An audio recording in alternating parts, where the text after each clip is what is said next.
اس میں نفس فوراً رہنمائی کرے گا کہ یہ میرا بھول میں تبدیل ہو گیا ہے اور یار لے چلتے ہیں. اور ہمارے یہاں باب المدینہ کے ماحول میں چوریاں ہیں. ہر جگہ چوریاں نہیں ہوتی. باہر ملکوں میں جوتا چورنی کرنے کا تصور نہیں ہے, اس لیے بہت غور کرنا ہے. تو باہر ملکوں میں یہ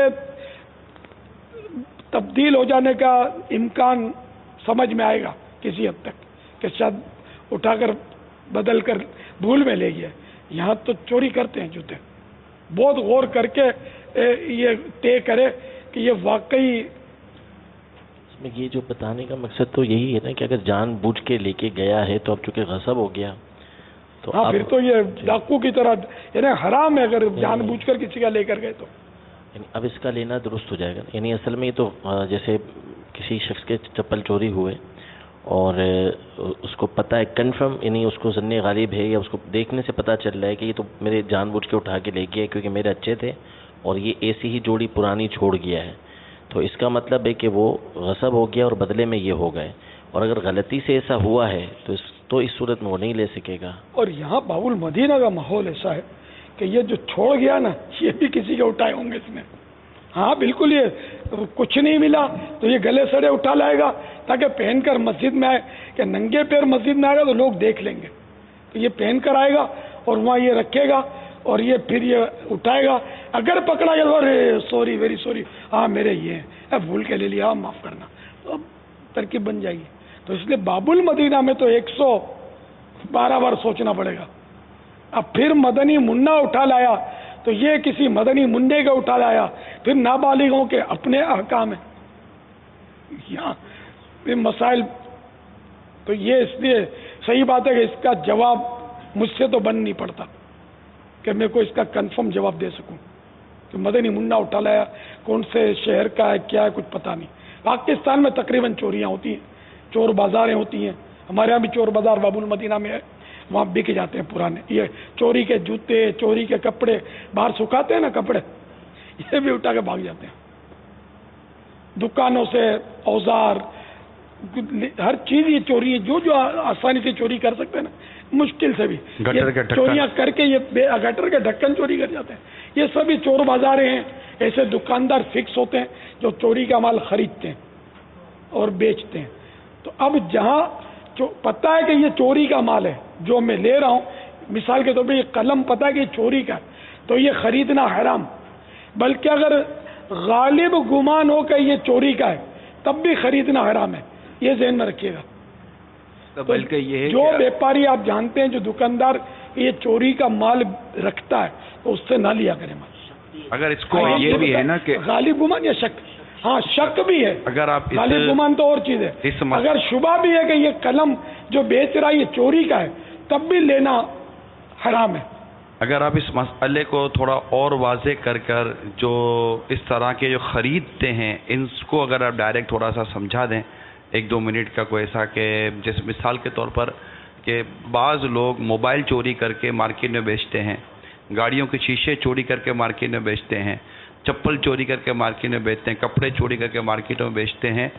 اور یہ جو مارکیٹوں میں جو بیچتے ہیں خریدنے والوں کو عموماً اس بات کا اندازہ ہوتا ہے کہ یہ جو بیچا جا رہا ہے تو بیچنے والا آیا ہے یا چوری کر کے لایا ہے. کیونکہ موبائل فون اگر مثال کے طور پر 30,000 کا ہے تو بیچنے والا اس کو 12,000 یا 15,000 میں بیچنے کی کوشش کرتا ہے. تو جو خریدنے والا ہے اگر اس کو پتہ ہے یا اس کو شک ہے کہ یہ جو لایا ہے یہ چوری کا مال ہے تو اس کے خریدنے کے بارے میں آپ اس دکاندار کو کیا ارشاد فرمائیں گے؟ یا دکاندار نہ صحیح کوئی ٹپکا کھلا رہا ہے, یعنی کہ یوں سمجھے گا دکاندار کو نہیں بیچ رہا, کسی اور ہی اپنے بھائی کو بیچ رہا ہے کہ یار یہ میں لایا ہوں, تو آگے جا کے جس کو چاہے بیچ دے, میرے کو 10,000 دے دے. تو اس کا چوری کا مال چاہے کوئی دکاندار ہو یا کوئی فرد ہو, اس کے خریدنے کے بارے میں آپ کیا ارشاد فرماتے ہیں؟ دکانداروں کو عام طور پہ پتہ ہوتا ہے کہ جو یہ آیا ہے وہ چوری کا مال لایا ہے. ان کے بندے ہوئے ہوتے ہوں گے تو وہ چھین کر, یہ جو چھینتے ہیں موبائل تو کیا کریں گے, یہ اچار ڈالیں گے اس کا, انہوں نے جا کے بیچنا ہوتا ہے.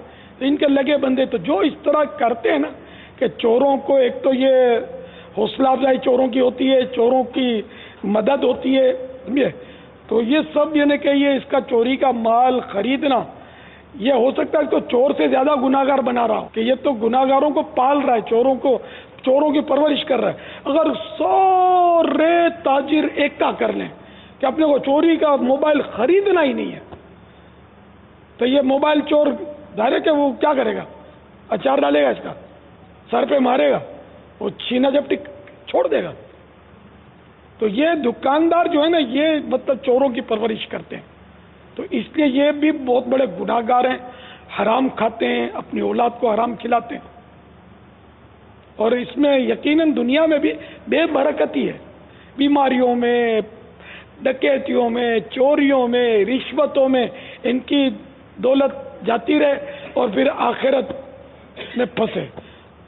قبر کو دیر کتنی لگتی ہے یار قبر میں پہنچتے ہوئے, جو صبح زندہ تھا اور شام کو مردہ ہوتا ہے.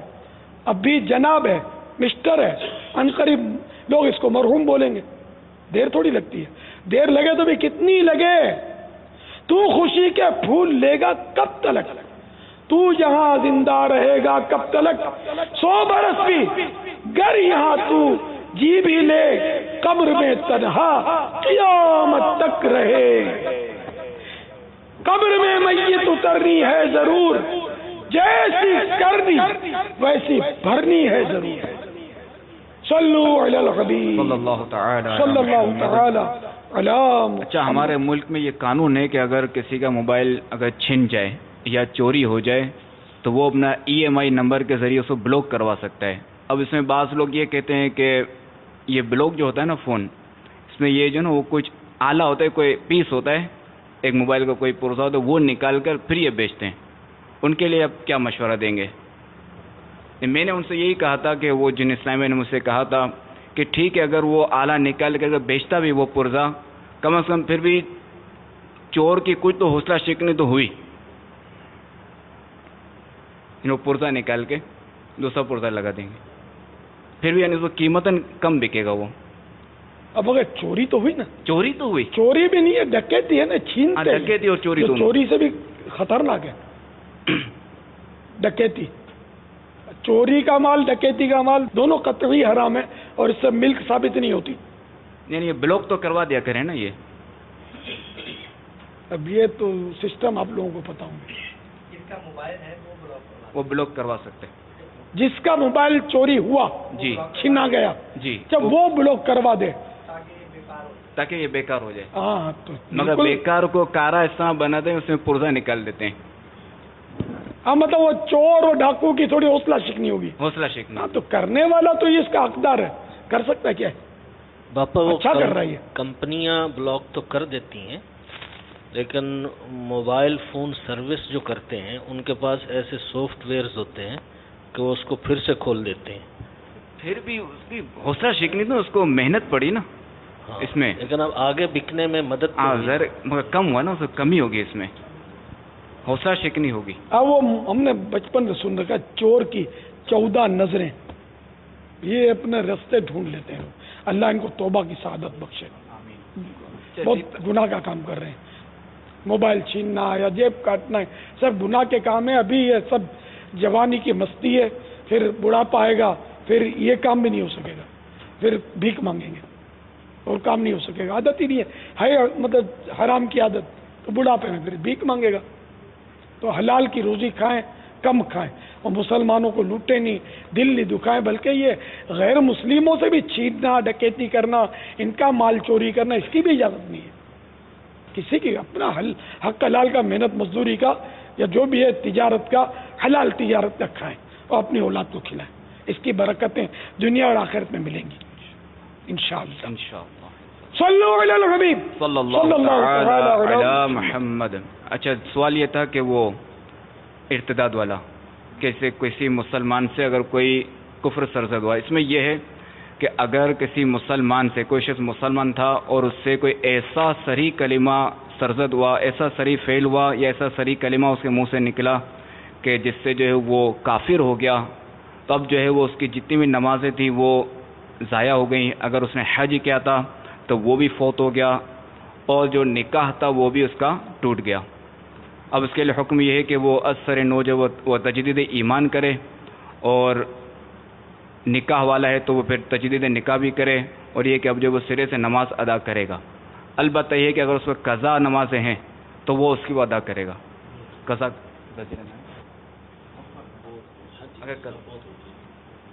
میں وضاحت کروں، اگر التزام کفر ہے، صریح کفر ہو گیا کسی سے، کھلا کفر، صریح کفر، جس کو متکلمین نے کفر کہا ہے نا، ایسا کفر ہو گیا. مثال کے طور پر اللہ تعالیٰ پر اعتراض کیا کہ یا اللہ میرا جوان بیٹا تو نے لے لیا، تجھے میرے جوان بیٹے، میرے بیٹے کی جوانی پر رحم نہیں آیا، اس کے چھوٹے بچوں پر رحم نہیں آیا، تو یہ صریح کفر ہے کہ اللہ پر اعتراض ہے یہ. تو اب کیا ایسا کہنے والے کا ایمان جاتا رہا؟ اب وہ مسلم نہیں ہے، یہ مرتد ہے.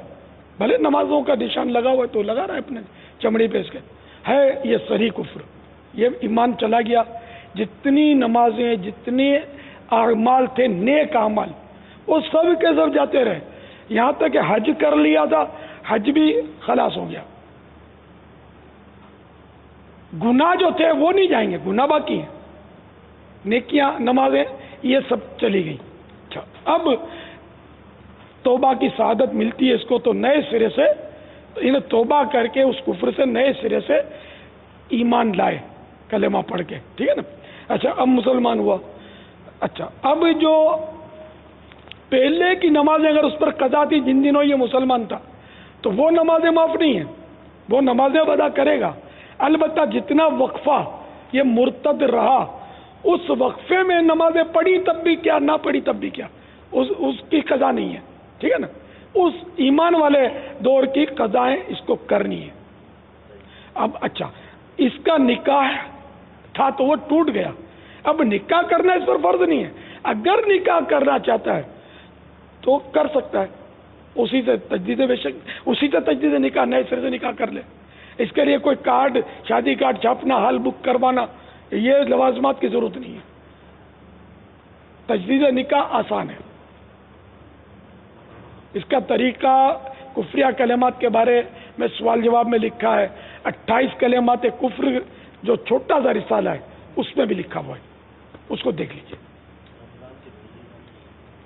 رمضان کے روزے جو ہیں وہ بھی اگر اس نے رکھے تھے اپنے دور میں تو وہ بھی سب گئے.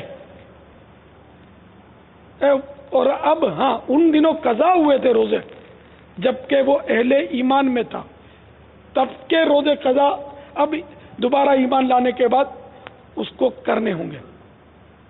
گناہ جو ہے نا وہ باقی رہتے ہیں، نیکیاں خلاص ہو جاتی ہیں. بہت بڑا نقصان ہے مرتد ہونے میں.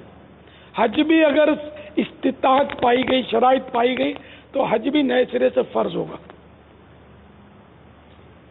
پہلے جو فرض کیا تھا وہ خلاص باطل، ختم ہو گیا. واللہ تعالی اعلم ورسولہ اعلم عز وجل وصلی اللہ تعالی علیہ وآلہ وسلم. صلو علی الحبیب صلی اللہ تعالی علیہ. پاپا ایک سوال یہ تھا کہ مسجد میں بیٹھے ہوئے کسی نے پانی دے دیا اور اعتکاف کی نیت پہلے سے نہیں ہے، اب وہ اعتکاف کی نیت کرتا اور پانی پیتا، تو یہ کیسا ہے؟ ہاں، اس میں 2-3 بار پہلے بھی عرض کر چکا ہوں کہ کھانے پینے کے لیے اعتکاف کی نیت نہ کرے، ثواب کے لیے کرے. اب اگر مسجد میں ہے اور کھانے پینے کی حاجت ہوئی، اعتکاف کی نیت نہیں تھی، تو اعتکاف کی نیت کرے ثواب کے لیے، اور کچھ ذکر اللہ کر لے یا کچھ نماز پڑھ لے.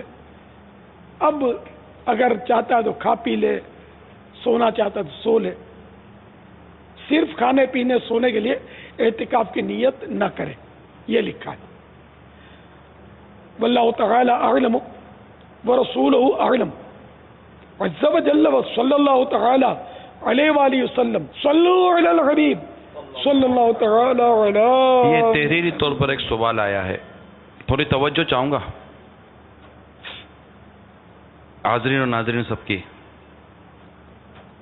کہتے ہیں یہ دعوت اسلامی والے مسلمانوں کی قبر پر کھڑے ہو کر اذان کس کو سناتے ہیں اور کہاں سے ثابت ہے، اس کا فائدہ کیا ہے، پوچھتے بخاری شریف میں کہاں لکھا ہے؟ کیا فرماتے ہیں؟ یہ کہاں لکھا کہ صرف بخاری شریف ہی کی بات مانو؟ کون سی حدیث میں؟ قرآن کی کون سی آیت میں؟ بخاری تو تھی نہیں، نہ سرکار کے دور میں تھی نہ صحابہ کے دور میں تھی. بخاری شریف تو بہت بعد میں آئی ہے. اگرچہ بخاری شریف کے دلائل مضبوط ہوتے ہیں لیکن صرف بخاری ماننا تو بخاری کے علاوہ کچھ ہے کہ نہیں؟ بخاری شریف میں کہاں لکھا ہے کہ اردو میں بات کرو؟ اذان جڑیو جو یہ کیسی بات لایا آپ بخاری شریف؟ یاد ہونا مطلب واقعی مطلب لوگ کو یہ بالکل یہ بس گھمانے والی بات ہے. وہ بخاری میں کہاں لکھا ہے؟ حالانکہ یہ خود ایسی بے شمار باتوں پر عمل کر رہا ہوتا ہے کہ جس کا تعلق بخاری شریف سے نہیں ہوتا.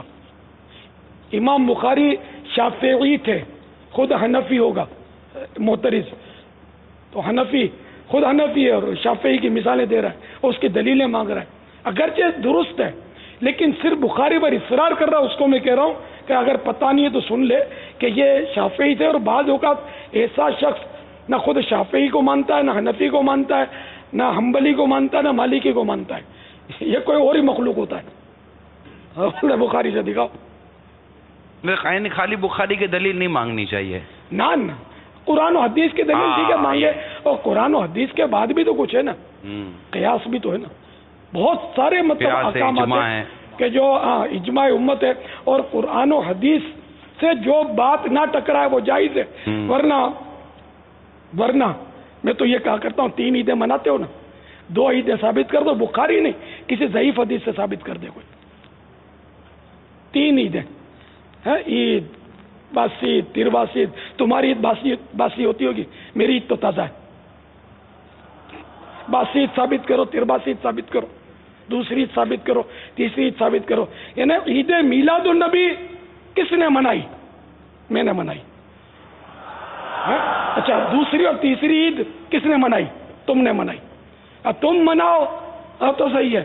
میں اگر عشق رسول میں ڈوب کر مناؤں تو مجھ سے ثبوت مانگا جائے کہ بخاری میں کہاں ہے. ایسا تو نہیں کرو. اپنی بریانی ثابت کرو بخاری سے، پراٹھے قورمے ثابت کرو، پیزے ثابت کرو. سب ہضم ہے. کھانا ثابت تو ہے نا. تو کیا کیا کھانا ثابت ہے؟ جو کی روٹی ثابت ہے. کھانا ثابت ہے تو اب اس کے علاوہ جو بھی حلال و طیب اور شریعت نے جس کو منع نہیں کیا تو وہ کھانا جائز ہو گیا نا. تو اسی طرح شریعت نے اذان قبر کا منع نہیں کیا تو جائز ہو گیا. یہ سنن ابی داؤد شریف سنن بہقی کی حدیث مبارکہ ہے کہ ان اللہ فرض فرائض فلا تضيعوها. اللہ تبارک و تعالی نے کچھ فرائض تم پر مقرر کیے ہیں، ان کو ضائع نہ کرو. وحد حدودا فلا تعتدوها. کچھ حدود مقرر کی ہیں ان کو پامال نہ کرو، ان سے تجاوز نہ کرو. کچھ باتوں سے اللہ تبارک و تعالی نے منع فرمایا ہے فلا تنتهكوها، تو ان سے بچو، گریز کرو، ان کو توڑو نہ ان کو. پھر ارشاد فرمایا کہ وَسَكَتَ عَنْ أَشْيَاءَ رَحْمَةً لَكُمْ مِنْ غَيْرِ نِسْيَانٍ. یعنی کچھ چیزیں ایسی ہیں کہ اللہ تبارک و تعالی نے بغیر بھولے تم پر رحمت کرتے ہوئے ان کو ذکر نہیں کیا، سکوت فرمایا. تو فلا تبحثوها، اس کی بحث میں نہ پڑھو. اور سنن ابو داؤد شریف کے الفاظ یہ ہیں فَهُوَ عَفٌّ لَكُمْ، وہ چیز تمہارے لیے معاف ہے. یعنی اللہ تبارک و تعالی نے کچھ چیزیں مقرر کر دیں، فرض مقرر کر دیے، اب اس کو ختم نہیں کرنا، اس پر عمل کرنا ہے. کچھ باتوں سے منع کر دیا، ان کو ہم نے ان سے بچنا ہے. باقی جو چیزیں جن سے سکوت فرمایا، یعنی ذکر نہیں فرمایا کہ یہ حرام ہے یا یہ فرض ہے یا یہ واجب ہے، تو فرمایا وہ تمہارے لیے معاف ہیں.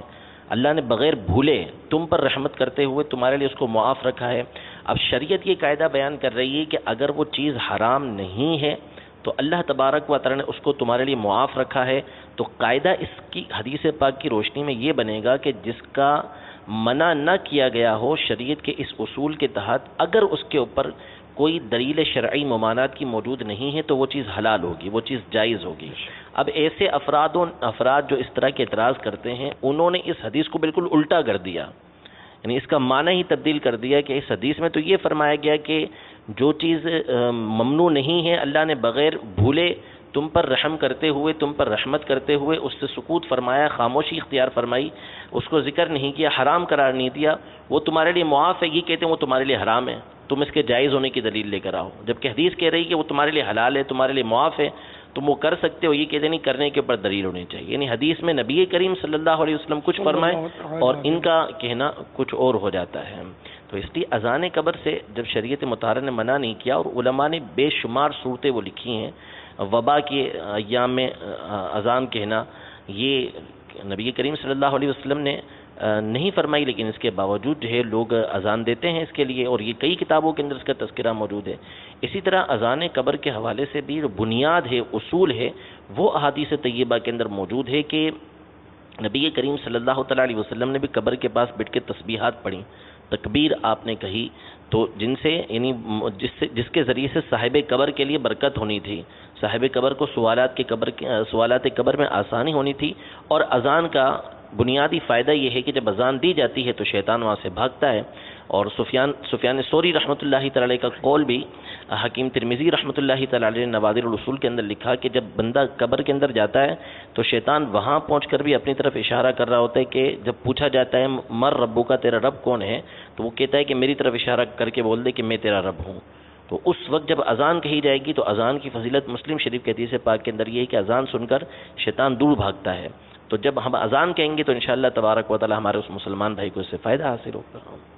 اور بھی بہت سارے دلائل سیدی اعلی حضرت نے ایزان الاجر علی اذان القبر کے نام سے آپ کا رسالہ ہے فتاوی رضویہ کی 5ویں جلد میں، اس میں ذکر فرمائے.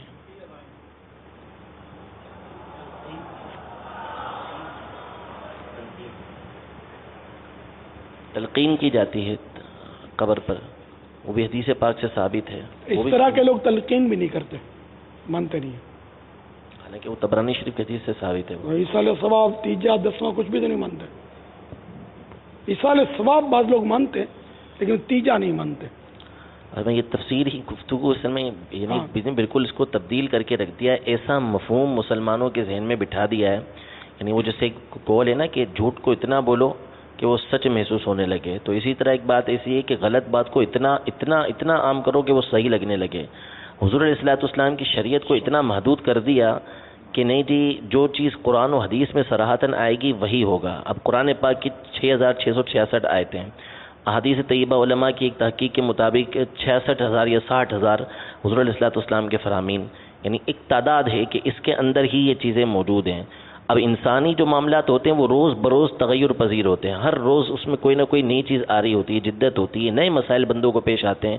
اب ان کے اس قول کے مطابق تو ہونا یہ چاہیے کہ قرآن پاک ہزاروں جلدوں کے اندر ہوتا، احادیث طیبہ ہزاروں جلدوں میں ہوتی، جس میں ہر بات قیامت تک جو کچھ ہونا تھا کہ فلاں بندے نے یہ کام کرنا ہے تو اس کے لیے یہ دلیل موجود ہے. بچہ بھی نکال لے، سب موجود تو ہے، تبیان لکل شیء قرآن کریم میں سب موجود ہے، لیکن نکالنے کے لیے اس کے لیے اس درجے کا عالم چاہیے نا.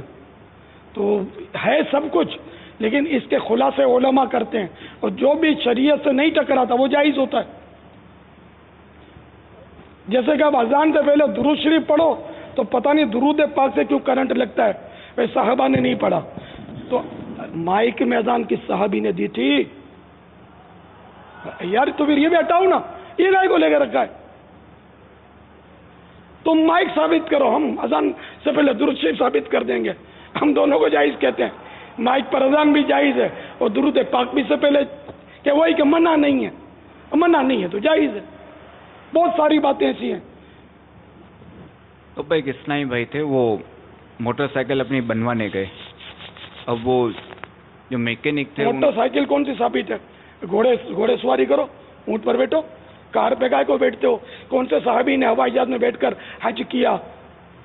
اونٹ پہ سفر کرو، پاکستانی حکومت سے اپیل کرو کہ آپ کا قافلہ اونٹ سے جائے، پتہ چل جائے گا اجازت ملتی کہ نہیں ملتی. اونٹ تیار تو کرو، ہو سکتا ہے اجازت مل جائے. ان کو بولنا بخاری شریف میں کہیں بھی نہیں ہے ہوائی جہاز کا تذکرہ. اونٹ پہ جائیں گے. ہے نا وہ سائیکل، بعض لوگ ہیں وہ سائیکلسٹ کرتے ہیں، کیا ہے وہ سائیکلوں پہ پوری دنیا گھومتے، اجازت ہوتی ہے ان کو؟ سائیکل بھی ثابت نہیں ہے نا، اپنے کو سانڈیا دے ہوئے نا، سانڈیا پہ بیٹھو، اونٹ پر اجازت مل جائے گی. ہڈی فصلی سب ایک کر دے گا وہ. اور چلانا بھی سیکھنا پڑے گا نا. کار ڈرائیو کرتے ہو، واٹ از دس؟ یہ بخاری میں کہاں ہے؟ کار کی ڈرائیونگ، کار چلانا، بس چلانا، ٹرین چلانا، یار کچھ بھی تو بخاری میں نہیں ہے، کوئی ضعیف حدیث میں بھی نہیں ہے